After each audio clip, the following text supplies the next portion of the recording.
I think the key for me and for pretty much anyone is understanding yourself, right? Like once I began to really do a lot of self introspection and understand that I'm either like I have an extremely addictive personality, Hmm. right?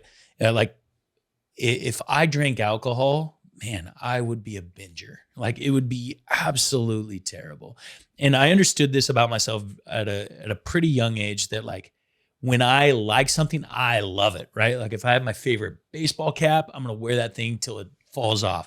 If I do a certain project, I am going to go all in and go crazy on it. And so when I began to understand that about myself, like I had to create these boundaries that because like I said, I'm either all in or all out. That goes for dieting, that goes for exercise, that goes for relationships, everything. And so like my strict boundaries, like, I was a virgin when I got married, which very strict guideline. I have never sipped a drink of alcohol in my life. I've never had a drug, any of these type of things. And sure, you can blame it on my religion or whatever else, but like I have never even been tempted to try these things because I know that if I did, it would be terrible. Welcome to the Excellence Project. My name is Eric Worre, and today we have an entrepreneur, Chris Lee. He's going to be sharing with you how he built a life around discipline, around standards, around vision, around belief, and how he turned all of that into creating a great family, great lifestyle, and exited a 9-figure exit with his business that he created. But it's quite a journey. We go up, we go down. We talk about lots of different dynamics. I think you're going to get value from it. So with no further ado, let's jump into my conversation with Chris Lee. Chris Lee. What's up? How you doing? I'm good, man. Good to be here. We made this happen. And this is our first time getting to know each other. That's right. Rob Sperry, yeah, mutual friend. Yes. When he was here, he said, hey, you got to talk with this guy. It's a great story. And I'm glad the schedules aligned while you were here in Las Vegas to be able to come and sit down. Yeah, beautiful home studio. You got some incredible things going on here. Thank you. It's awesome. It's good to see it. So in getting to know you, this podcast is called The Excellence Project because I'm super curious about excellence. I'm curious about artists of all forms, whether it's a business artist, it's a creative artist. I mean, if it's an artist as a short order cook, I'm interested. Yeah. Somebody decides to do something well. So you've had a lot of success, big entrepreneurial success, large exits, and you're doing big things in the entrepreneurial space. You're a young man. How old are you? I am 39, almost 40. 39. You know how much I'd pay to be 39? A lot of money. So 39 years old, and you've accomplished a lot in this period of time. But before we get to the success, I'm always interested in the journey. Yeah. So talk to me about how you came up. What were the things that helped to form the way you looked at the world? Yeah. And what were some of describe the path for me. Yeah. I mean, first and foremost, I'd say like my greatest success is my family and family man, 5 beautiful children. And that all started with the way that I was raised. There was a huge emphasis on family growing up. So my dad was a school teacher. My mom was a stay-at-home mom, 7 kids, not a lot of money, right? So the financial success wasn't necessarily there, but I was taught a lot of incredible things, right? Family first, God first. And so I grew up in a very loving home. And it was interesting because my dad came from a broken home, divorced parents, drunk dad, he would have to drive him home from the bar when he was 12 years old. And so my dad instilled in us like a desire to have a family and to be a loving father and be there, and he wasn't perfect just because he didn't have a great example, but he tried. Well, sometimes that drives them. Yeah. Drives somebody, right? If they come out of a negative environment, they decide that's not going to happen with my family. Sometimes they repeat. Right. And sometimes they say, nope, I'm going to go a different direction. Your dad decided a different direction. Yeah. He went the different direction. And so, he taught a lot of great principles, work ethic, discipline. My dad was a very disciplined man, right? Like he saw the undiscipline, I think, of his father and flipped it on its head. He invested half of his paycheck which is phenomenal. He's making 60 grand a year. He's putting 30 grand away a year. And he taught us how to work and provide for ourselves at a very young age. I had my first job when I was 9. And by the age of 12, the rule in our house was we had to provide for everything but underwear and food on the table. And so if it was shoes, clothing, activities, there was no such thing as allowance or whatnot. Like we had to shoulder a lot of the burden because my dad was a disciplined investor and paying for everything with 30 grand a year. Yeah. Right? It's hard to fathom. Right. And we're talking pre-tax. I don't even know what the post-tax. 7 kids? Yeah. 7 kids. No. And my mom didn't work. And so, when we figured it out, it was a lot of lentil soup and, we had things like we never went out to eat. We got to go out to eat on our 8th, 12th, and 16th birthday. And it was only us and our parents, not the other kids. And wow. so we, it was just so the cool thing about like experiencing entrepreneurship and experiencing the real world is like everything was just so new to me, it's actually really cool to see with my parents. Like I've been able to provide them with some pretty cool experiences. And it's like every time, I don't know why I get emotional about this, but it's like kids in a candy store and just, being able to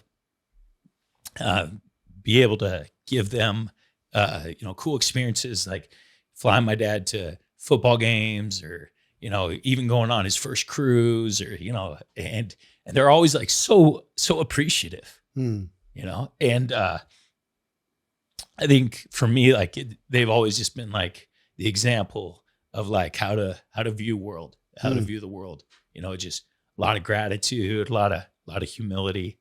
And so I always haven't been great at that, but they're my example. Yeah. Yeah. Isn't it? It's amazing to be able to get to a place where you can give back. Yeah. And say thanks. Yeah. And spoil them a little. Yeah, for sure. And if your parents are like mine, it was probably a little awkward. They're like, like I gave my mom and dad a car first time I did that.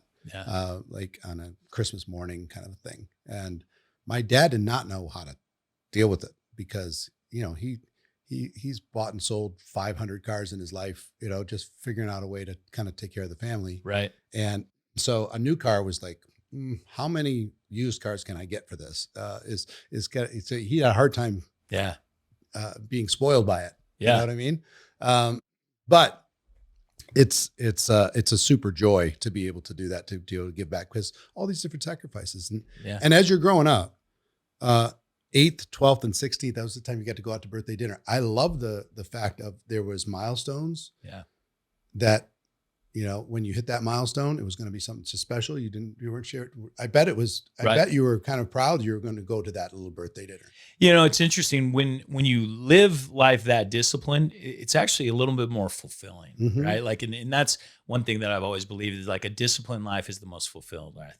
Because if it's just like going out to eat every day, nothing's new, nothing changes, right? Like, another car, another, luxury dinner or whatnot. It just isn't very special. And so life growing up was like full of like cool, special moments like that. And so, that really taught me how to appreciate so many things. And, but yeah, it was interesting with my dad being a disciplined investor. He was, he wasn't necessarily the smartest. He just did what he thought he was supposed to do, right? 401k, different things like that. And, which later, he ended up investing in my first business, and he took about half of his life savings that was in the stock market that had been cut down at the time, because so in '08 when I launched my business, the stock market had crashed, and for whatever reason, he decided to take out all of his money, gave me half of that to invest in my business, and came in on as an outside investor. But yeah, I mean, he just really showed me what it was like to sacrifice, to believe, and to give that vote of confidence. Like he always put us first. Yeah. Which is awesome. Yeah. So tell me the first job at 9. So first job was delivering newspapers. So I would get up at 5:30 every single day, 365 days a year. The only time we'd go on one family vacation, which usually meant going to the Oregon coast. It was pretty cheap within driving distance or whatnot. That was the only time I got off from delivering newspapers. So 7 days a week, Christmas Day, I was out delivering newspapers. On Christmas Day, like my mom or my brother would drive us around. So that was like an added benefit. But yeah, eventually that turned into, by the time I was 16, I was managing all the people that delivered papers. So I had to get up at 4 a.m., 365 days a year. And so like always was naturally a night owl, loved to stay up late, but was forced to be a morning person. And so that's kind of translated into my business career where I, most of my career, I haven't slept a whole lot, going to bed at midnight and waking up at 4:30. And so, but yeah, that was the first job. And, eventually it turned into a bunch of different things. Well, before you get there, I want to back up for just 1 second. Yeah. Because I came from a principled family, but I wouldn't say a disciplined family. Our family was scrappy. Not a lot of rules, open door policy, a lot of fun. My dad was in the insurance business until he was in his early 30s. And then he became a Christian and decided to put his life into ministry work. So he never took a salary, and worked for the church and did various things, but he was always trying scrappy ways to do stuff. Like heat the house with wood, when nobody else did, or buying and selling cars, and just always finding a scrappy way to do something. So, and I will tell you, generally, I'm super rebellious to structure and structured authority.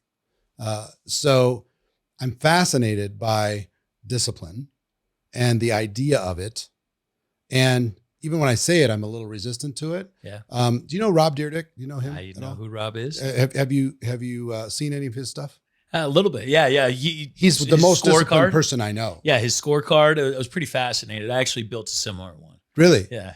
So the most disciplined person I know by far, you're probably going to be the second most, but, building a balanced life, building a family, building all that stuff, having structure around it, and enforcing everything else to be highly efficient inside of the time that he gives to that thing. So I'm fascinated. I want to talk about the discipline thing and how it served you in the future as you move through your life.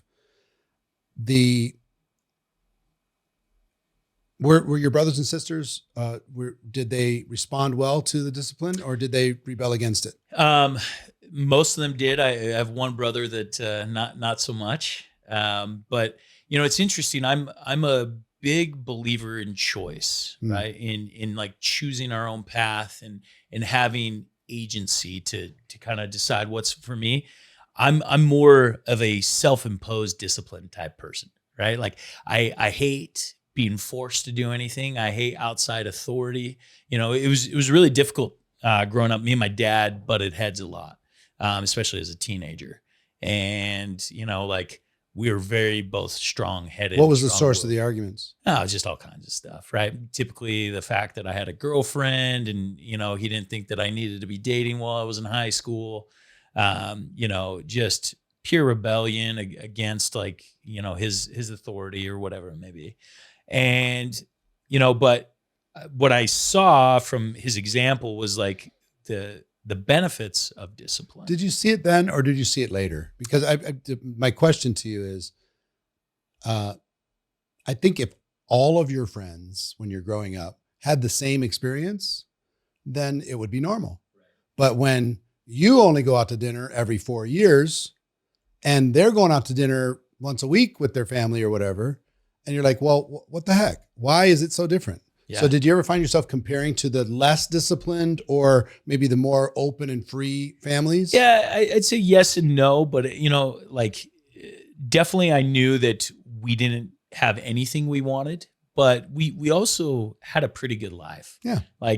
my dad figured out how to like make good choices. Like the home we bought, he had negotiated and got for, it was actually one of the better homes in the town. We had a swimming pool. We had an extra large yard where we played a lot of baseball. So like, but my dad had gone and knocked on these guys' house and asked them if they would sell it. And they said, not only will we sell it, we'll sell it to you for a good price. And he paid 85 grand for that house, And so like, my dad was scrappy, and he figured out how to provide a pretty good. So like, although we didn't have everything else that everyone did, but like he showed me what was important. Like we drove junker cars, but we had a pretty nice home. Yeah. And so like for me, those were like some of the things that I aligned with early on, and then as I started making money, like that kind of it kind of formulated into similar ways. So. And the reason why I ask all that is I'm curious your take, because they say tough times make strong people, right? And challenging upbringings, if you take a look at the biographies of all the greats, they all had childhood trauma of some sort or challenges of some sort, and that made them strong in order to be able to survive in the real world. But then there's their children. Right. So like my children, your children. Right. What's so difficult for me, and I'm curious your take, is you work to see if you can't help one of your children if they're in pain. Right. So if they're in pain and you can solve it, write a check. You can solve it, take care of that resistance, take care of that stress or drama. You can give them a little runway. You want to. It's so hard to not do that when you have the capacity to do it. Even though if you do that, then they don't become tough. Right. They don't learn how to move forward in the future on their own. And you kind of hobble them by providing. And solving problems in real time. Yep. If they have something on their wish list, boom, done. There's no waiting for things when you get a certain level of wealth, right? Right. So how have you handled that with your kids? Yeah. So I have a pretty unique approach on this, and I've been so my wife was raised a little bit different. They had money. She grew up on a dairy farm. My father-in-law was very disciplined, and he's kind of more traditional wealth, no debt, lived off of the land, built up a pretty successful dairy business, and did well for himself. And so me and my wife have combated a little bit on this, because I believe a lot of the reason why I am the way I am is because the way I was raised. Right. And to your point. And so I have strived as a parent to provide a very similar upbringing to myself. It's different. Don't get me wrong, but I try to recreate a lot of the different things. Right. So can you give me some examples? Yeah. For example, my daughter, who's now 17 years old, when she got a car, we could have gone out and bought her whatever, right? Nice car or whatnot.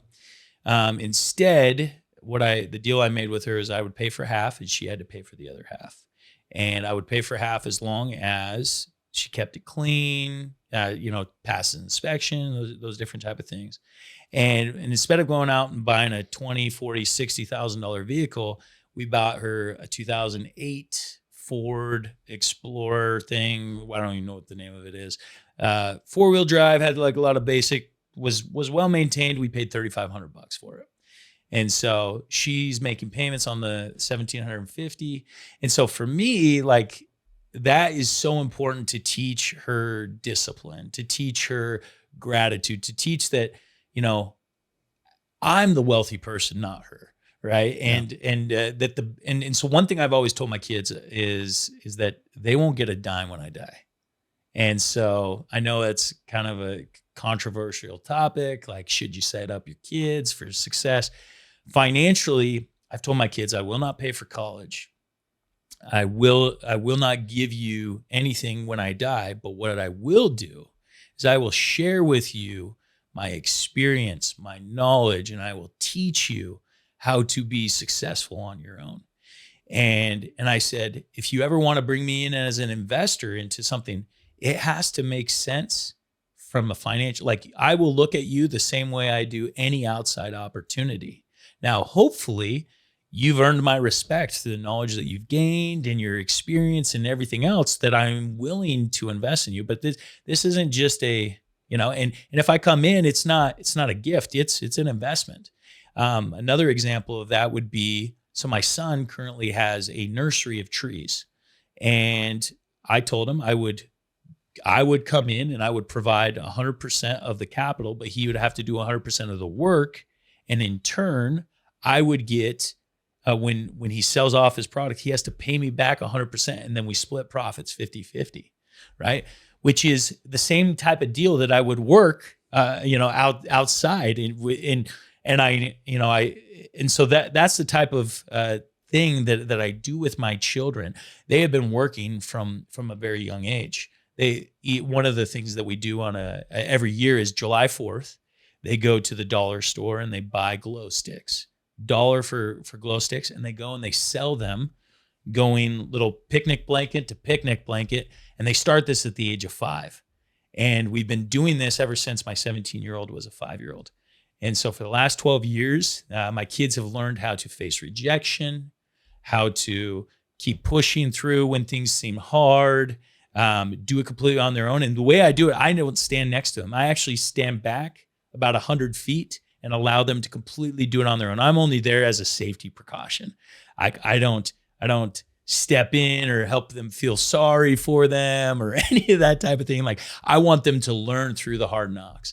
And it's interesting because this cash, they'll usually make a couple $100 a 4th of July. And then I teach them how to invest it. And, my 15-year-old now has a stock portfolio of about $20,000, completely built on his own, like not one dime from dad in that.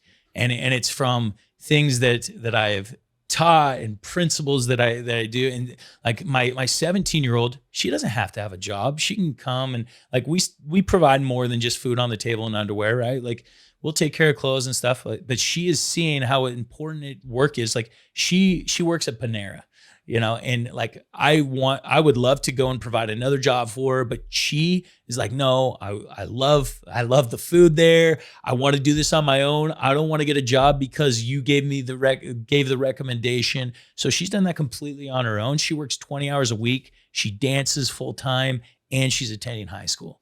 Right. And so it's like, for me as a father, I've just been really, really proud of her. Like, that she's doing it on her own. And she knows that, she's going to be graduating in a year and that dad's not going to come in and pay for her education. And she's, she came to me and she was like, seeing if I would vary on that a little bit. Like, Dad, would you, help me here? I'm like, well, there you can get student loans, or you can get a job, or you can do because these are the ways that I was raised and really taught me how to fight. But I didn't have a father that gave me the education, right? And that's not his fault, right? Like, he didn't know any. He gave you what he could. He gave me what he could. He taught me discipline, and he taught me that I had to have a job. And well, now my kids are leaps and bounds ahead of me at that age, and I'm sure that they are going to be extremely successful in whatever they do. I have my 15-year-old son. He's like one of the best Rubik's Cube solvers in the world. He's like top 100 in the world. He can solve it in 4.5 seconds. Wow. And he's now he runs a YouTube channel, and where he charges people to analyze their solving. And it's been fun to see his like little entrepreneurial journey of like figuring out, okay, what's scalable, what's trading my time for money, how can I add value without trading my time, and so it's just so cool to see. And like, so those have been some of my experiments. I'm definitely not perfect at it, but like, my whole life has been by design, the whole thing, right? 6 years old, I knew exactly what my life looked like. Really? Yeah, I did. What caused you to think that? It's not what it is now. Yeah. but I designed it at the age of 6. So tell me about that. Yeah. So I was going to be a doctor. My mom, it was interesting. My mom and dad had a completely different backgrounds. My dad, broken home. Dad was a ditch rider, made no money, 20,000. What's a ditch rider? Somebody that goes and like helps farmers like get their water. Okay. Okay. Very poor, extremely poor. My mom grew up in the home of a doctor. And in my mind, that was the way to wealth, right? It was my only example in my life of this is how I can go. And I knew from a young age, I wanted to be rich.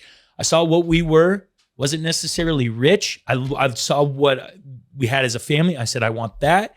And I want to be rich. Mm-hmm. And then who's going to make me rich? Oh, being a doctor is. And so like age 6, I was very like goal oriented, like up on my wall. I had like exactly what I wanted to accomplish. And my dad was a football and wrestling coach. And so state champion was top of the list. Marrying my wife in the temple, which is very important to us in our religion, was top of my list, and being rich, right? Like, and so why rich? Because I wanted to be able to give back, like to who? To humanity. My parents were, that's the other thing. It's like I'm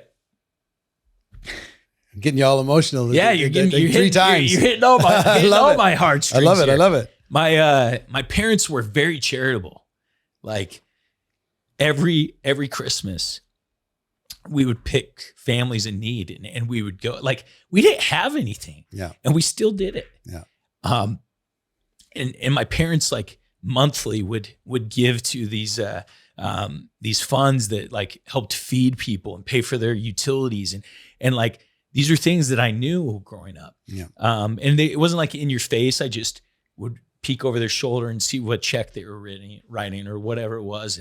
And so like from a young age, I was like, that was a good feeling. Mm-hmm. And I wanted to chase that feeling.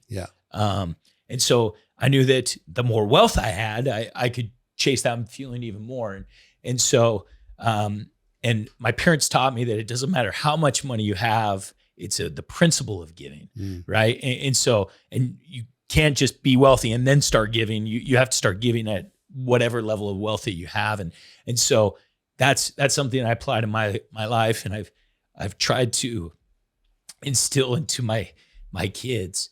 And so like even if they don't see it happening, I try to like leave clues and hints of what we're doing to give back, and so. Yeah, those were like, and so my life from a young age was six. Yeah, 6. It's like this is. And I don't know what it was, like what happened maybe before this life or whatever, but like instilled in me was a very disciplined, very hardworking, very goal-driven personality. I'm at type A, high D, high I in the DISC assessment, very driven and influential and. But yeah, I thought being a doctor was it. And I did everything that lined up, right? My junior year in high school, I went to my local community college. I did this thing called Running Start so I could have 2 years of college done by the time I was graduated high school. I knew I was going to go on a 2-year mission for my church. And I knew I wanted to get married to my sweetheart. And I got married 2.5 months after I came home. Like, it was just like everything for me was just like, all right, set a goal, achieve it. I won a state championship my senior year in high school. And so for what? In football. Nice. And then I also wrestled. We won as a team, but not individually. But there was different points of failure, different points of success along the way. But everything for me was like set a goal, achieve it. I went through some difficult times that didn't necessarily work out the way that I thought they would. But for me, what I found so much hope and joy in is discipline. A self-imposed prison. And not, like I said, if it comes from external sources, it's terrible. I buy that. But when I do it by design within my own, like I love it. I create this. I'm like, okay, this is what I want. Now I just need to be a slave to what I created. And for that, like life becomes so fulfilling for me. It becomes a game. Like how how disciplined, how crazy can I get? And, there's young things I did when I was young. I found out I was a type 1 diabetic at age 10. Wow. And that also helped with my discipline. Like from age 10 until 14, I didn't eat one piece of sugar. Wow. Not one. No candy, no ice cream, no anything. I thought my life was over. Like when I found out that, and because my doctor was like, basically, if you do, you'll die. And I'm like, all right, I don't want to die. Later, I found out that wasn't necessarily the case, but man, it led to different discipline. And the funny thing is I've taken that and I've not imposed that, but taught that to my children. My 3 youngest right now, 5, 10, and 12, they've all been off sugar for 8 months. We do what's called a no sugar challenge in my family. It's not a lot of money. I pay them $100 to do it for a year, but I teach them the reason why they're doing it. And my oldest 2 did it at one point. My son did it for 2 years straight. Like, and so like I know I'm probably sick and afflicted, but there's just different things that have shaped me. And I feel like those will help shape my children. Yeah. So there's 17 down to what? Down to 5. Okay. Any more? No, that's it. That's it? 5 and you're done? We're done. My wife had tough pregnancies. We probably would have had 8 if it wasn't so difficult, but yeah, we love all 5 of them. Yeah. One of the things I admire about the LDS faith, two things in particular. One is the emphasis on family and the traditions and the focus on family and those relationships. And 2 is I'm just stunned at the giving mentality. I'm not talking about just looking at it from a religious perspective. I'm just talking about the people I know and what they do in times of difficulty, hurricanes and tornadoes and whatever. They show up and they don't make a big deal about it, but they show up and they take care of people. And if somebody is hurting in their community and they can help, they're going to help. So I admire that, and I admire the giving kind of philosophy around it and structure around it. I think. And one thing I would add, you said giving in our community. I know we are very giving to our own community, but one thing I've strived for in my life is not limited that to those of my family. 100%, right? Well, 100%, and I admire that they take care of their own, but I also admire that they take care of everybody else. A good friend of mine, his name is David Fry, he lives in Houston, marketing background, David. Yep. And when the hurricane came through there, he was rocking out basements every day, cutting out the drywall, and all those houses got flooded. And he was just every day in there, just being a citizen of the community and not just giving, but doing the work. Yeah. So I admire that. There's a lot of fulfillment in that. And I think building a culture around that is really, really great. I think it's interesting. It's probably one of the biggest life hacks there is, because I actually think that giving is one of the most selfish things you can do. Yeah. But not for that reason. Right. Right. But the good. fact, like when I give, I get the most joy, the most benefit, the most of anything. And I'm just like, man, like, why have not more people found this life hack? Right. Like it is so like, it's because like that is the one feeling that we all chase. Mm-hmm. And it comes in ways like not just when stroking a check, right? Stroking a check, I don't get it as much. It's like being on the floor, actually being able to give that check or help them with something that in fact, I hate, I'm not a huge fan of like charity dinners, right? Like, stroke to a check and I never actually see, but like, man, if I could be at the funeral of somebody and give them a check and being able to see how it's going to impact this family, or that, like, man, like there really is nothing greater. Yeah. So with my kids, it's, mine are a little older now with families and, from 36 down to 18. And grandkids and all that stuff, you start thinking about some different dynamics, right? The thing that I'm playing with and I haven't figured out is I would like to turn my estate into a game that they could dig out all the money, but they would have to perform to do it. I like it. And just kind of laying out, here's all the things that I think would build a good life, as an example. So I'm in this big health journey right now and trying to figure out, like, for each child, if they had a body fat under 20% for guys and under maybe 22 24% for girls, something in that range. Yeah. It's 10,000 a year. Because what that would do for their longevity, if they don't let that body fat go, because it just creeps on you. Yeah. So things that would help them focus, like if they have a credit rating that's this, if they have grades that's that, and it's just a whole game. It's like a treasure map to be able to go dig it out. I think it's genius. Yeah. So it's complicated though. Yeah. It's really, really, really freaking complicated. So it's a work in progress, but we'll see what ends up happening with it. Did you have any of your kids just rebel and say, you know what? I'm not going to sell on 4th of July. I'm not doing it. I'm uncomfortable. I'm not a salesperson, and you're not going to make me be a salesperson. I think, my daughter, who's the oldest, she isn't necessarily a natural saleswoman. But what they saw from me, because my background is in sales, I went door to door for almost 8 years, right? In fact, here in Las Vegas, I spent the summer of 2008 sweating in 115 degrees. The housing market was crashing. 2/3 of our customers couldn't even pass credit to buy our product. Every other door, they're like, man, I'd love to secure my house, but man, I'm going to lose it next month.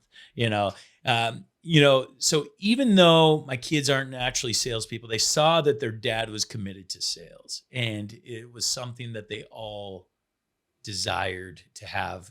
So they didn't push back. No. Let me ask another question, because I've gotten pushback from my kids, when I'm like trying to set a standard. Right. So if you say, here's the boundary, you got to make payments on this car. Mm-hmm.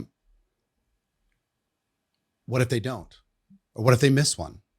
Do you repossess it? Absolutely. Within one day? No. Do you give them any? No, there's absolutely any grace? Yeah. I believe in grace, by my Savior, and I got to act accordingly. What if it's dirty? If it's dirty, same type of thing. They got to add an additional payment to the car. So have you imposed those additional luckily things I haven't ever? had my daughter. She's very clean. She's very on top of things. She's been Somebody's going to test you. I'm just telling you. Yeah, it's this coming. is my first one. My next one is coming up, but my 15-year-old is probably my most disciplined kid. He'll probably be over and above. Like I don't even know how I got this good of a kid. Like my next two, they're gonna be interesting. I can already say that there'll be a test there for sure. When they make a mistake or make an error in judgment, and now they're left with a big pile of mess. It's interesting to and they're hurting. Yeah, it's hard not to help them. For sure.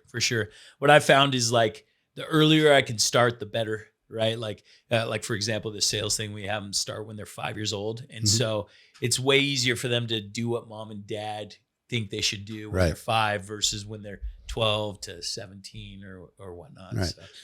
Well, none of this was really the intention of sitting down, but I think it's really, really helpful because I know I have my dysfunction when it comes to enabling behavior that's not going to be in their best interest. Right. And sometimes you feel guilty because this happened or that happened. And, and that turns into this type of behavior, and you want to be closer to your kids or your grandkids. And, they've made some decisions that are not the greatest decisions, right, and you don't want to punish them. They're grown adults. But at the same time, you want to do the best you can to show them how to be an entrepreneur, live a better life, enjoy, because I don't know. I don't know if my kids have the same ambitions that I do. Right. That's a hard thing as an entrepreneur. And it's totally okay. Right. It's totally fine. Whatever path they want that makes them happy. They're all focused on their families. They're all focused on their relationships, which is the most important thing, and focused on their health, which is all super important. So finding that balance is really, really interesting. So anyway, through this whole thing, the structure was the way. That was the path. Yeah. Structure, discipline, boundaries. And I think the hack that you talked about is an important hack. If it's your idea, it's much easier to do. Yeah. If somebody else is forcing you to do it, it's much more easy to rebel against that. Right. So making it your idea. Right. I think the key for me and for pretty much anyone is understanding yourself, right? Like once I began to really do a lot of self-introspection and understand that I'm either like, I have an extremely addictive personality, right? Like if I drank alcohol, man, I would be a binger. Like it would be absolutely terrible. And I understood this about myself at a pretty young age that like, when I like something, I love it, right? Like if I have my favorite baseball cap, I'm going to wear that thing till it falls off. If I do a certain project, I am going to go all in and go crazy on it. And so when I began to understand that about myself, like I had to create these boundaries because like I said, I'm either all in or all out. That goes for dieting, that goes for exercise, that goes for relationships, everything. And so like my strict boundaries, like, I was a virgin when I got married, which very strict guideline. I have never sipped a drink of alcohol in my life. I've never had a drug, any of these type of things. And sure, you can blame it on my religion or whatever else, but like I have never even been tempted to try these things because I know that if I did, it would be terrible. Like, man, nothing. I mean, not even Red Bull, caffeine. No, I've had caffeine. So you went on the caffeine side. No. So here's the thing is like, I've fallen into addiction of like energy drinks. And recently I've given those up. Wow. Right. And so I was drinking 600 milligrams a day up until November of What was the caffeine of choice? Man, energy drinks. I would drink this Ghost energy drink that was absolutely phenomenal, tastes incredible, and made me feel great.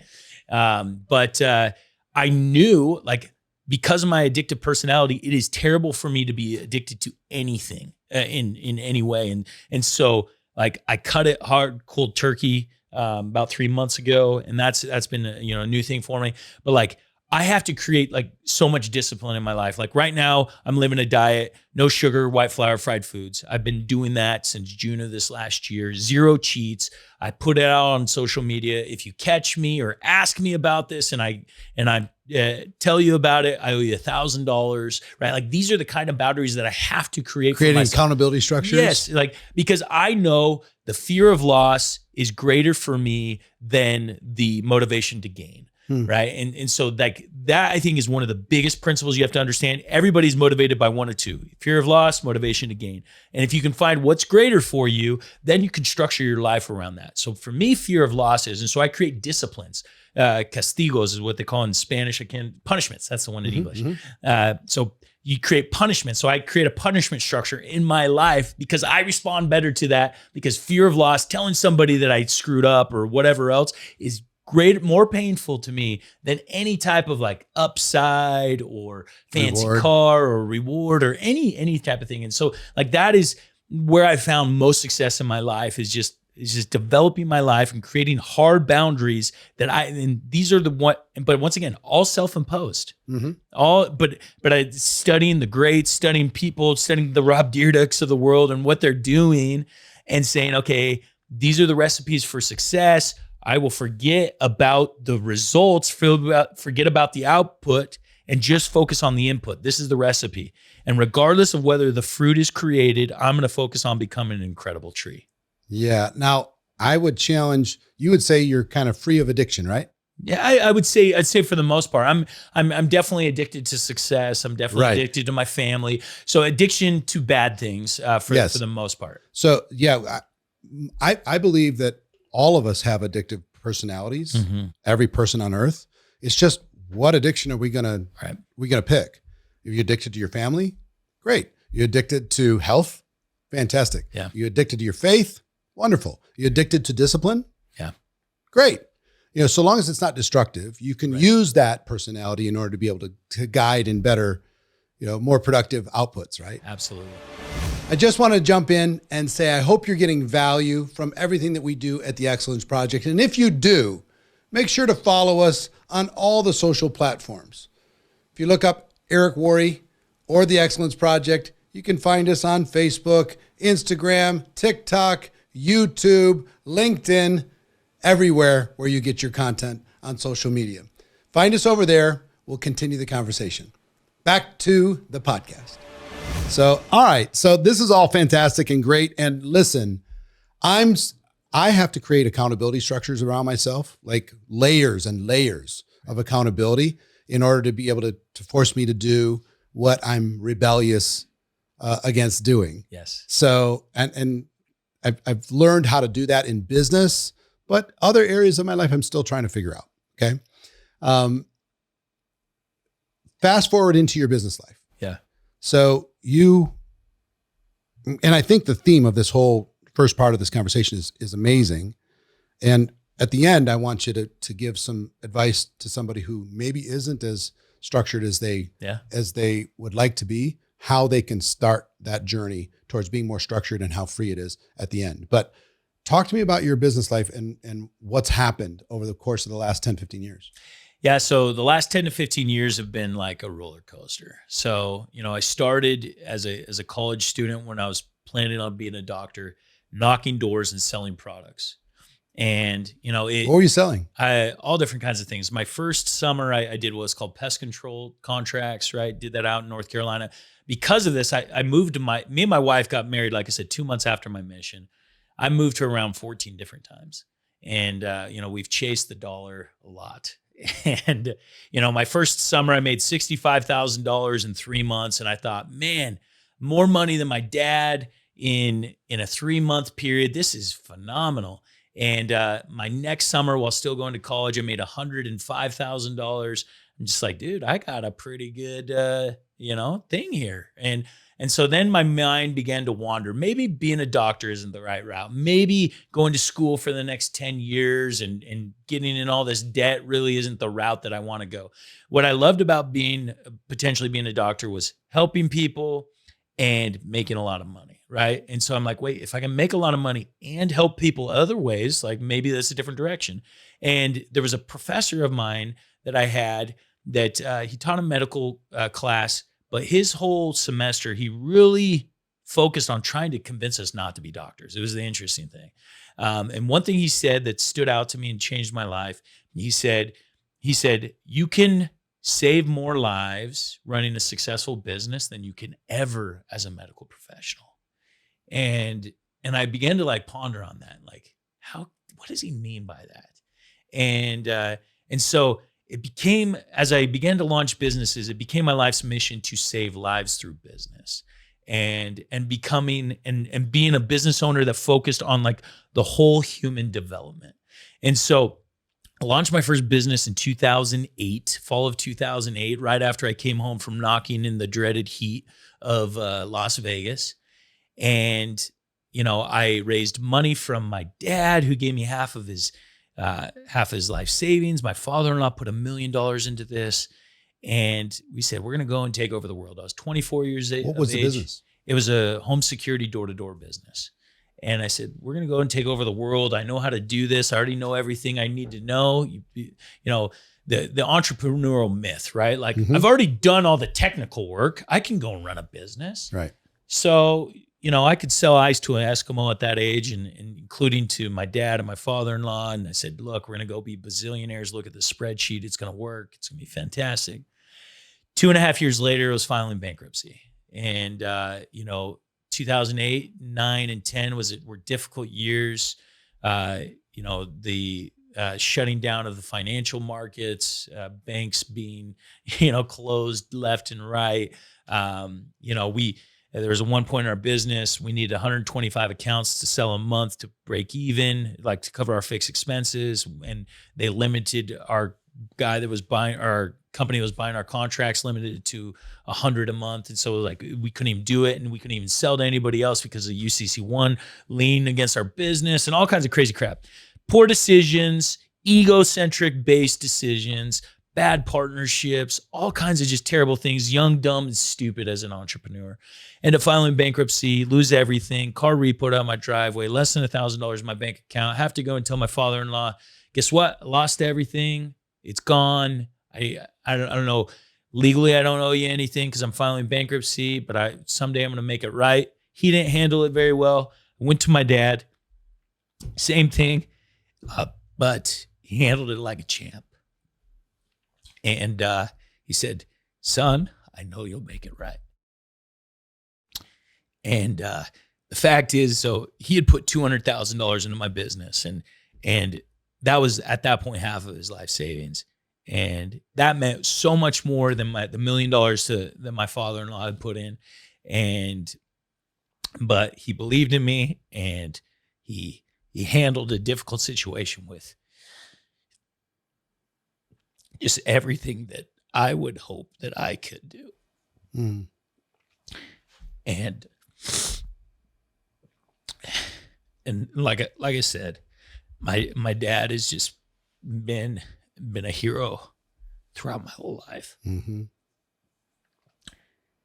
And anyways, so immediately, instead of giving up, like there's a lot of people just like, go back to school, go back to the medical profession. Like it's a safe, secure route. And I had the opportunity to go that route, and I was like, no way, no how. It's fine. I'm good. So I immediately started another business in the same industry because I knew the mistakes I had made. I knew the bad partnerships that I had created. So when your father-in-law took it bad, did it damage things? Absolutely. Were you able to repair it over time? Yeah. It took about 5 years before we could even have a conversation. Like we'd be at family gatherings and reunions. And it's just like, I never wanted to be in the same room as him, like alone, right? Like I could be in a group because we didn't have to have one-on-one conversation, but I knew every time we got into one-on-one, it would be like, it would escalate. It would be like, where's my money? You know? And it just, and the thing I told him from the beginning, I'm like, dude, I can't pay you $1 million cash. Like I just can't. Like if I'm ever going to get to a point where I can give you $1 million, I have to go and make several million to be able to position myself. And I told my wife the same thing. I'm like, this isn't something that we're just going to chip away at, right? You can't make $2,000 or $5,000 payments. That'll take forever to be able to get out of this hole. I got to take and I got to compound this. I got to invest it. I got to, invest in myself. I got to invest in my family, right? Like I got to be in a position where I can just cut them a check. And so, any lessons in that as far as family dynamic that when you look back, there would have been a way to either manage it up front or to be able to kind of get through that process, set expectations properly instead of inflating, hey, we're all going to get rich, maybe properly setting the expectations. I mean, one, I would never use family to invest in my business, right? Like it's a terrible idea. Anytime, how about loans inside a family? It's the same thing, right? Yeah. Loan, like I love Kevin Harrington's view on this. Have you seen his view on this? He's coming in a couple days. Okay. And we're going to sit down and talk about it. No, I haven't seen it. I think I'm talking about the right Kevin. Kevin from Shark. Yeah. So there's two different Shark Kevins. Kevin Harrington. What's the other one, Kevin? Kevin's O'Leary. O'Leary's the one I'm talking about. Okay. All right. So Mr. Wonderful. Yes, Mr. Wonderful. I actually love his take on this. When people ask him for money, he says, look, I'm not going to invest in your business, but here, I'm going to give you 50 grand, no strings attached. I don't want you to pay me back under one condition. You never, ever ask me for money ever again, because I want to be able to sit down with you at Thanksgiving. I want to be able to do these things. And look, this is my gift, my appreciation for the fact that you even had guts to come ask me.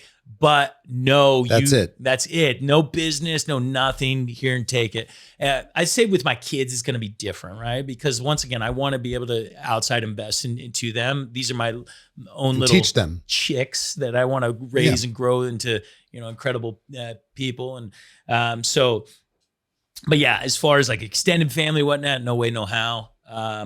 But yes, I wish I would have been more upfront. I wish that I would have had more straightforward conversations over the years, even after the fact, because a lot of it, like I dealt with like this darkness that for several years, guilt, pressure, shame. It was difficult to and your wife, is affected. And, that's her dad. And so, and my wife was always a rock star and super supportive during the whole thing. But, there'd be times like, hey, when are you going to make them whole? And like, we just went and bought this house. When are you going to make them whole? And it's just like, babe, buying this house is part of like setting up our foundation so I can pay them. And so for the longest time, I know my father-in-law looked at things I was doing, travel I was doing, things I was investing in myself. That's all my money. Right? That's my money. Mm-hmm. That belongs to me. Mm-hmm. That should be mine. Yeah. If right? you go to Disneyland with the kids, right? Send me that check. Yeah. Grandpa just sent those kids to Disneyland, right? Like for the longest time, but my dad never viewed it that way. He was a rock star, and like I said, I kept them both at bay, letting them know that I would be there. But yeah, which you didn't have to do in filing bankruptcy. No. I mean, you lost too. Yeah, but I think saying you're going to make it right and then finding the time to do it, because I've had those times too. Yeah, and nothing like that pressure, family pressure. Even at home, feeling like you're not the provider, right? You want to cut a man to his quick, have him feel like he's not a provider, right? And the pain of that, and the shame of that. That's your role. That's what you're there to do. I'm not saying that women can't be providers as well at all. In my profession, it's mostly women that are providers, but man, that's tough. That's heavy stuff. It's like gravity's extra. Yeah. Yeah. So I was curious about that, because the financial relationship inside a family is one thing to consider. The other thing to consider is investment with family funds and the blame that gets thrown around and the dynamic that gets thrown around. And so the lessons coming through that is very, very helpful. So you start a new company. Yep. And then what happens with that? And I started several different businesses over the next couple of years of just like, I was just itching to find something that worked, right? And because of bankruptcy, because of other things, I thought very small, right? Like no debt, didn't want to grow. Growth had killed me before, kind of have a cash flow business. Right. So it was all just like short-term deals, little things like that. And, I built a couple businesses, sold them off, didn't make a whole lot of money off of it. Did everything under, if there was a hustle that I could do on the side, I was doing it. If there was a network marketing thing, or like buy something from Costco and flip it on the internet, or a car, or livestock, or literally anything and everything I did to make a buck. Mm-hmm. I owned a coupon book business, a medical alert business, all kinds of crap. And so I was intrigued by internet marketing. I had an SEO, search engine optimization business in 2012. But at one point I realized, I read a book and realized, there is still a lot that I need to learn. And I am not sufficiently, I do not have enough ammo to be able to go and run a big successful business. So what I decided— What was the book? So the 4-Hour Work Week actually got me kind of thinking differently. Mm-hmm. Right. But then I realized I created a lifestyle business with my SEO company through the 4-Hour Work Week, but then I got bored. Right. And I'm just like, this sucks. Like, this is not the way I need to go. I need to go and learn real business, real high growth business. So 4.5 years, I went back to working for somebody else. And I call this my paid education time of my life. And I went there with pure intent to study CEOs, executives, and leaders, exactly how they were building big, phenomenal billion-dollar businesses. And so, when I'd be sitting in a meeting of an executive team and they would be getting direction, instead of asking how does this impact me? I'd be asking, why are they asking us to do this? Mm-hmm. Right? Like, what is the root of this direction? And so I learned so many principles, and over 4.5 years, I worked for 3 different companies, experienced 2 different IPOs, and was just like drinking from a fire hose of education. Made a lot of money while doing it, for being an intrapreneur rather than entrepreneur. I was making $400,000 to $500,000 a year during these times. And so I was able to quickly bounce back from bankruptcy and was starting to invest in real estate. And I always had this entrepreneurial mind. And so I was still, 2015, I made a commitment to my self-education where I would go and either participate in a mastermind or event or a coach or whatnot, at least once a quarter from then on. And between 2015 and today, I've spent almost $1 million on my personal education, and that in just a bunch of different ways. But 2016 rolls up, and it's been about 4.5 years of doing this, and I'm like, okay, I'm ready to go. And I walked away kind of the top of the game of the employee space, man. I had a company card that I could go to any baseball game, any steakhouse. I was recruiting and I had a really cool job, traveling all over. It was phenomenal, making $500,000 a year. It was just a good gig, like literally a dream job. And I walked away and people were like, what are you doing? And I'm like, I've learned everything I need to know. And so, beginning of 2017, I get involved in what I call a magic generator. I get this awesome product that was going to change the world. And in 6 months' time, is this the SolGen? No, well, kind of. It's actually the root of this. Okay, great. So the solar generator, it was this generator that was literally supposed to change the world in the way that energy. It was like an 8x8 box that almost perpetual energy, and there was a working prototype, and I went this is going to change the world. I built it in a 6-month period of time, built a 200-man sales organization, sold it all over the world, did $2 billion in sales in 6 months. It was wild. What? Yes. And how much were these things? they were $500,000 a piece. $2 billion in 6 months? $2 billion in 6 months. But guess how much money I made? I had no idea. 0. What? Yeah, they ended up not fulfilling. That's why I call it the magic generator.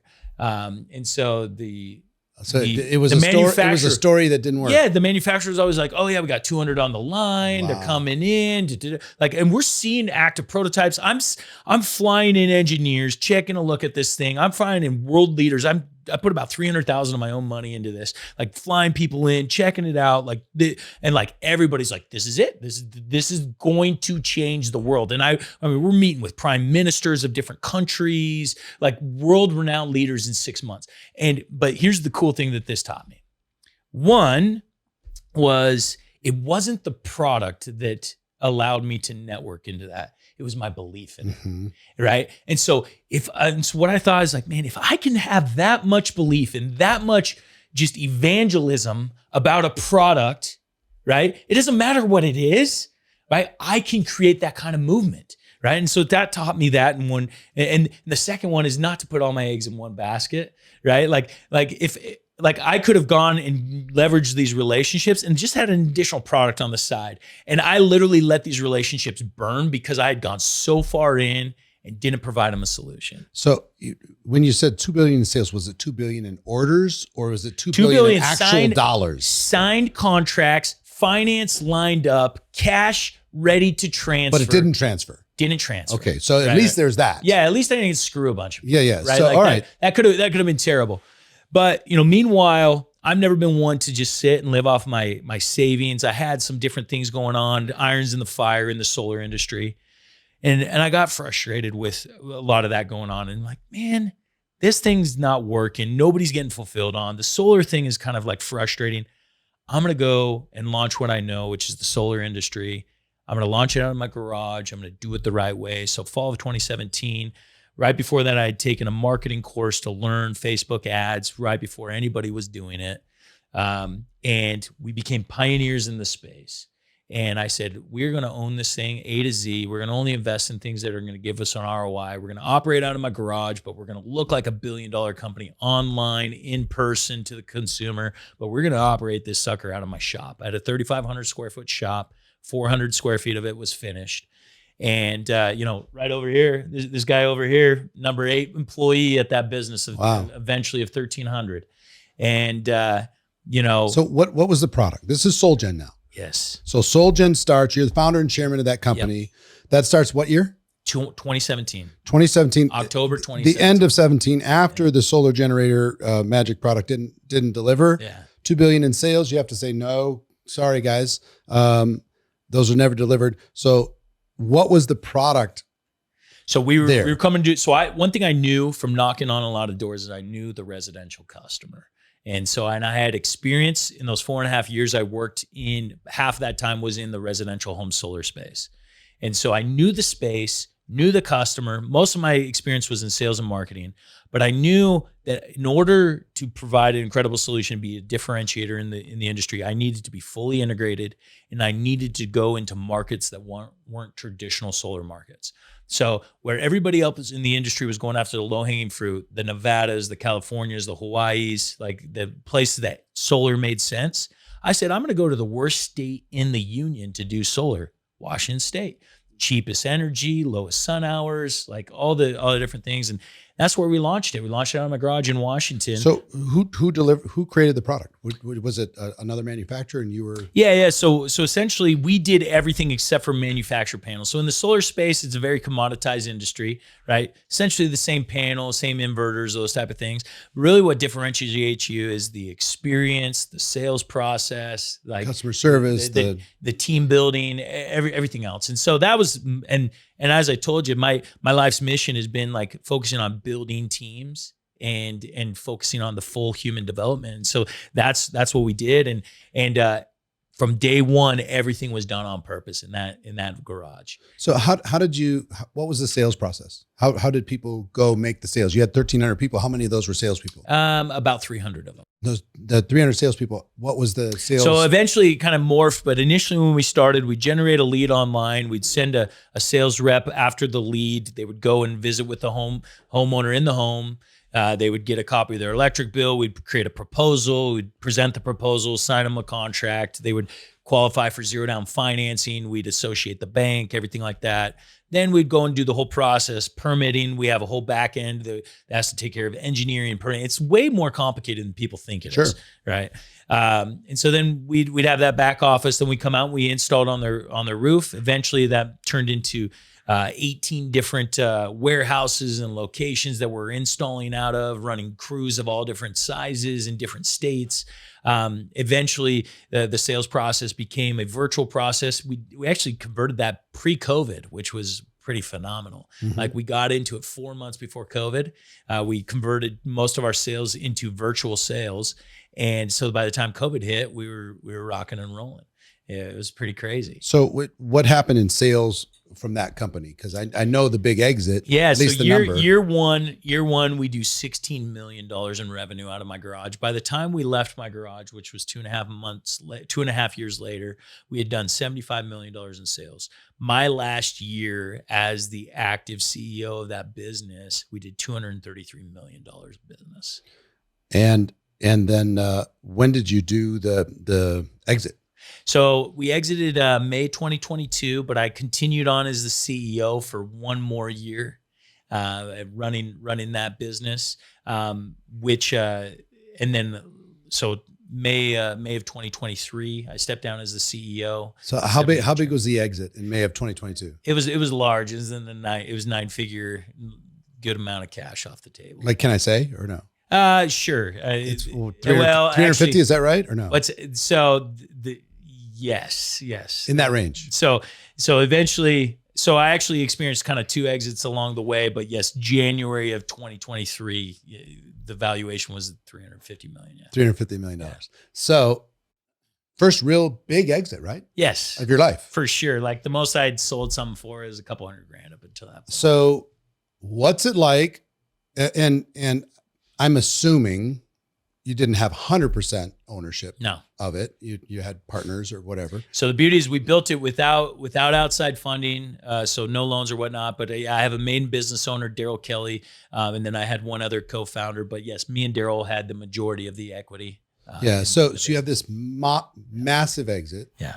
And you stay on as CEO for a year. Yeah. And now you're like, good luck, and I wish you the best. I want you to win. So what's that like to all of a sudden have, I'm assuming 9 figures, ish in net worth and it changes your whole It definitely it changes your outlook and trajectory for sure. I would say this, and it's so important for listeners to understand this. No one event will ever change your life. Like life was not that different, and I made sure of it after the fact that I didn't want to be a different person. Didn't buy a different house.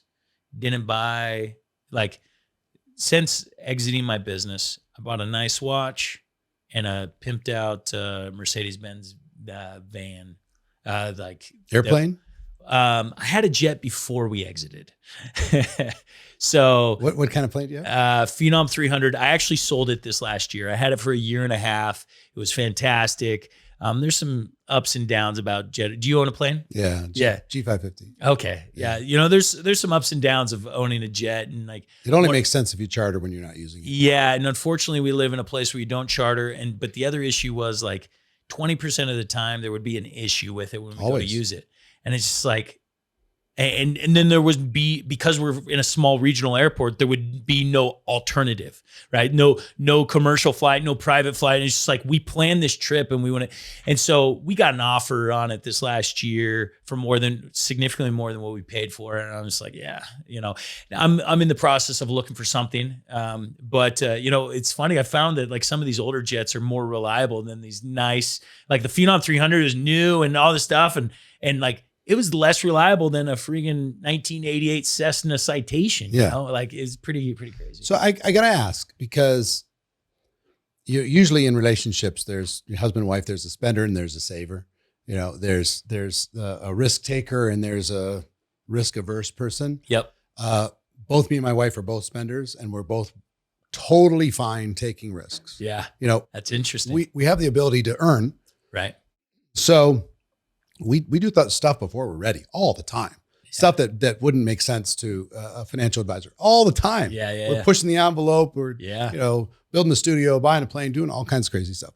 Why would you not buy a nicer house when you're swimming in dollars?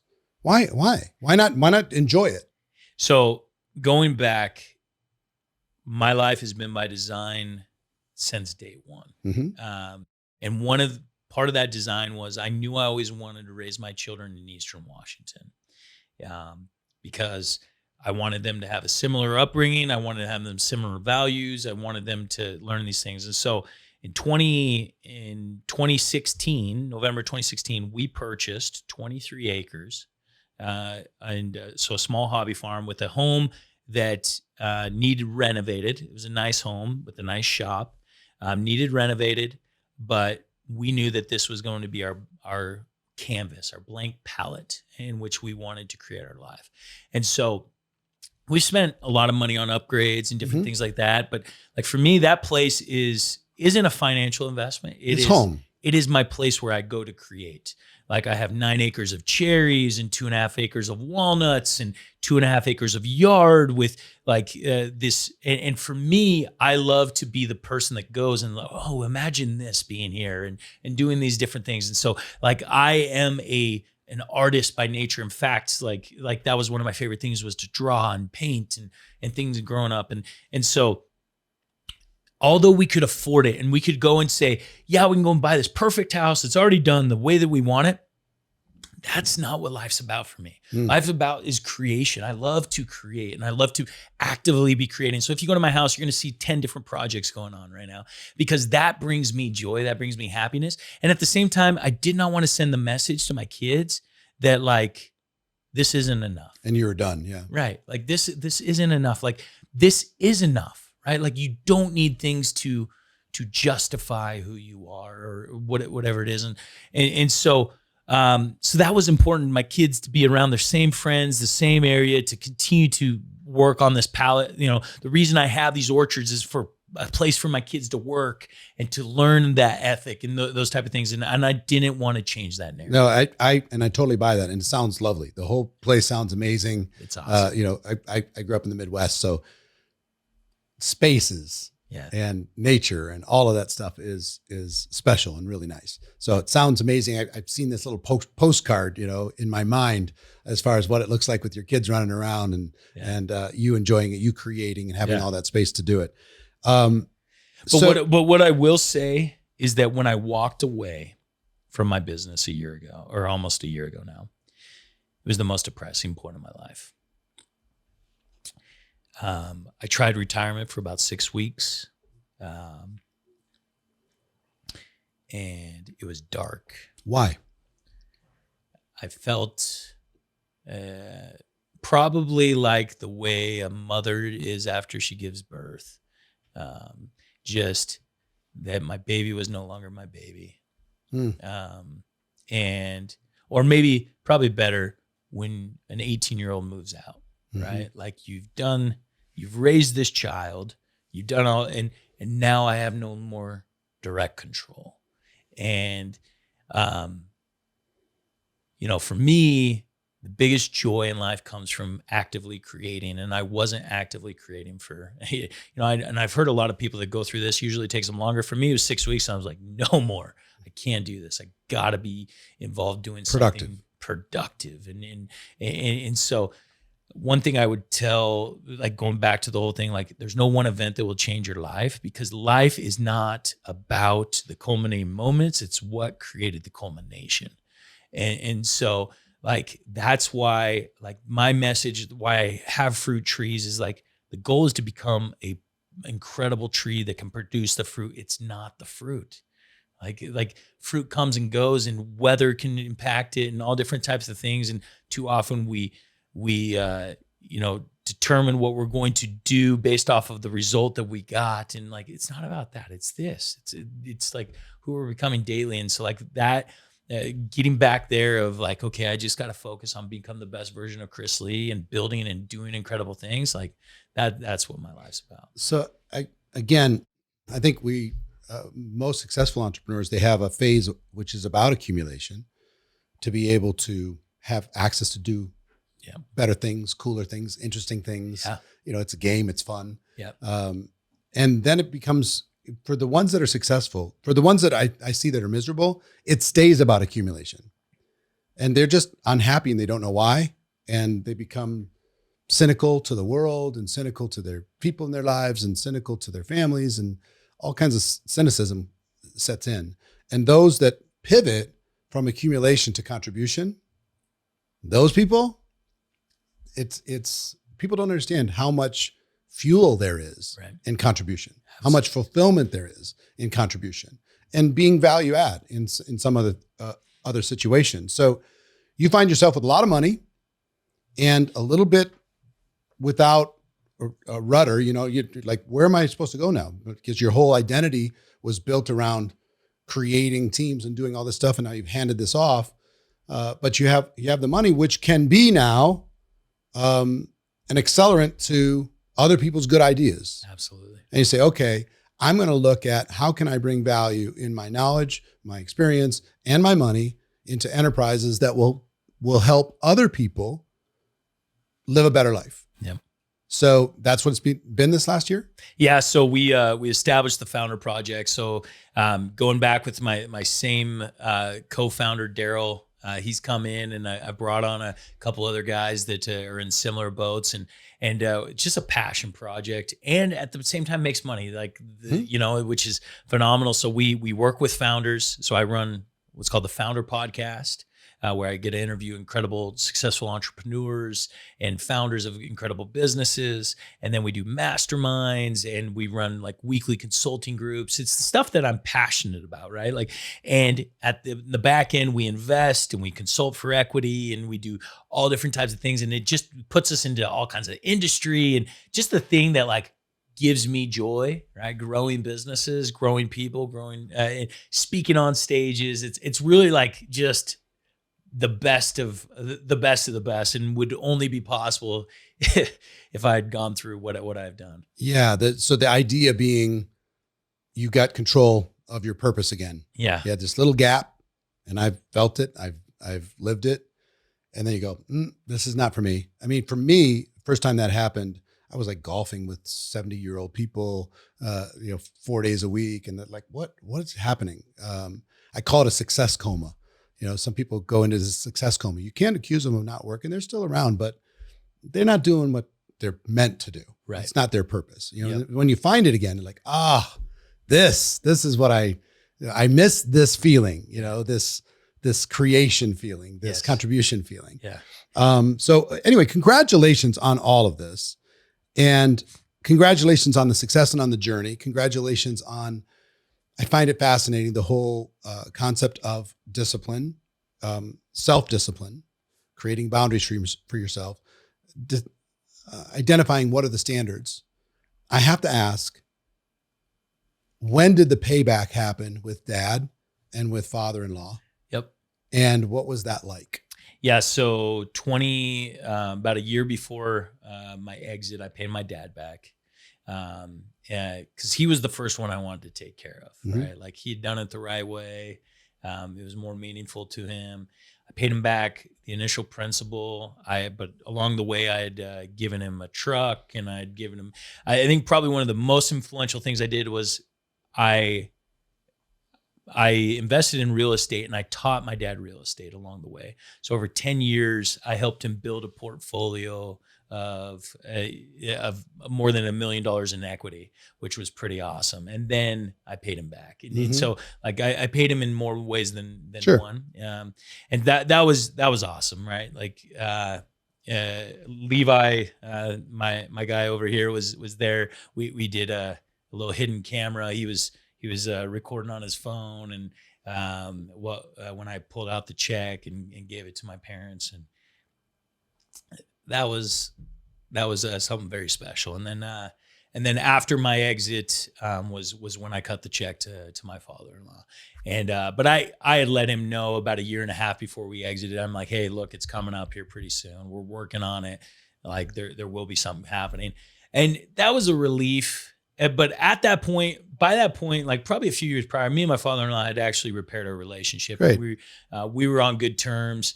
I think he saw like, oh, this guy isn't just all talk, right? Like, he is doing something pretty awesome. And so once he saw that things were happening, like more than just the home and the vacations and everything else, but that he saw like what I was building out of my garage and everything else, like, you know, it became much more tangible for him, and he warmed back up to me. Yeah, love it. Love it. Well, I'm happy to hear that, because, you know, family and those relationships, families are complicated, man. Yeah. Especially blended families, extended families, in-laws, outlaws, all these different people in different directions. Holding your standards and then still being a bridge and being kind in that whole process is work. Yeah. But important work. Yeah. So what advice do you have? Most of my audience is solopreneurs. Yeah. Small business people are solopreneurs. They're a founder of their own thing. You know, they might be, you know, connected to a company that's providing the value, those types of things, or providing the products, and they're bringing the promotion, they're building teams, all of that. Right.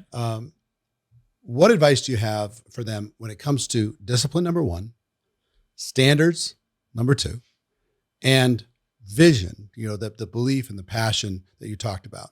You know, the one thing that happened with me, and I know it happened with you, is you'd be surprised how fast things change. You know, as fast as you can get in a deep hole, you can get out of that hole really, really fast if you can get that discipline, get your standards right, your work ethic solid, and your vision really, really in place, and learning as you go. One of the things I liked most about your story was that you went to work and decided to go to work to learn. That was the purpose, not for a check, but to learn. Yeah. And I think everybody in every environment should be soaking up the wisdom of the smart people that are involved in that enterprise in any capacity, and learn from real life what people are doing every day. So as we kind of wrap up and close here, what advice do you have for these solopreneurs that are out there wanting to build a big business and wanting to do something special? So with that advice, you talked about discipline. The first thing with discipline is to understand that there's no such thing as no pain, right? You either get pain of discipline or pain of regret. There's no choice in having it. And the beauty of pain of discipline, it's very temporary. It's very in the moment and can last anywhere from 2 seconds to 2 minutes and rarely longer, right? Because my discipline of going to the gym isn't the 45 minutes at the gym. It's the 2 minutes of getting ready and getting in the car, or showing up or going over to my shop and working out there, right? And so you have no choice in pain. It's just when it happens. And for me, choose pain now and get real fruit later, rather than get fake fruit now, fake comfort, right? Like the the fake fruit of hitting the snooze button and only lasting pain later, right? And so I get lasting fruit later or lasting pain later. And really, life is a compilation of just a bunch of little habits, a bunch of little compound. And that's the crazy thing is like success really isn't very magical. It's actually just the boring done over and over again. And so that's what I would say is like, if you want to become more disciplined, fall in love with the suck, fall in love with the short-term pain. Ask yourself, how can I put myself in temporary pain right now? Like, what is the painful thing that I am avoiding? And go and get it. And I have a lot of different ways out there, but that's what I would say with discipline is. And then as far as like building vision is all about belief, about how much do I believe in what I'm doing? If you are not 100,000% sold on what you are currently doing, go find something that you can be passionate about. Like for me, I'm an evangelist, right? Like when I do something, I go all in 1,000 feet deep, right? Every product I've ever sold, I use at my home. I sold the gospel of Jesus Christ because I live the gospel of Jesus Christ. I sold Cutco knives. I have a nice set of steak knives at home. I sold pest control. Guess what? We have pest control at home.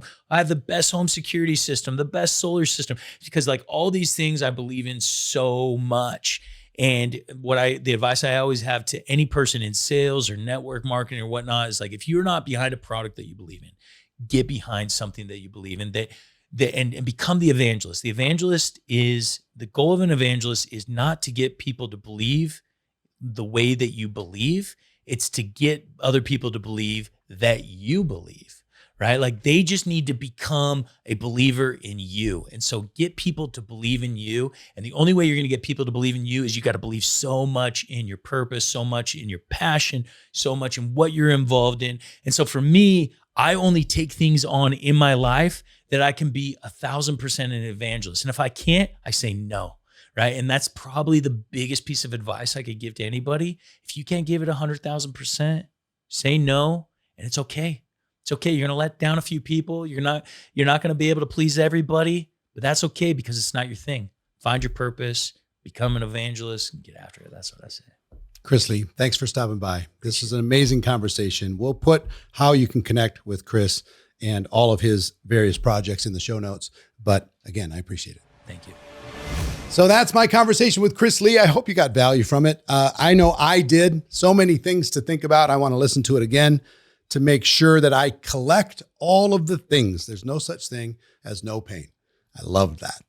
The pain of discipline or the pain of regret, you kind of have to pick which one you want to deal with. So many other insights, how to effectively give a roadmap to your children, how you can set up disciplines that will serve you in the short term and the long term, how you can get your vision where it needs to be, get your belief where it needs to be, so you can go out there and change the world. So if you got value from this, do me a favor and share this with somebody else. Maybe give us a review. Help us spread the word. The more people hear ideas like this, the more we can have an impact on the world. Thanks again. I appreciate you, and I'll see you next time.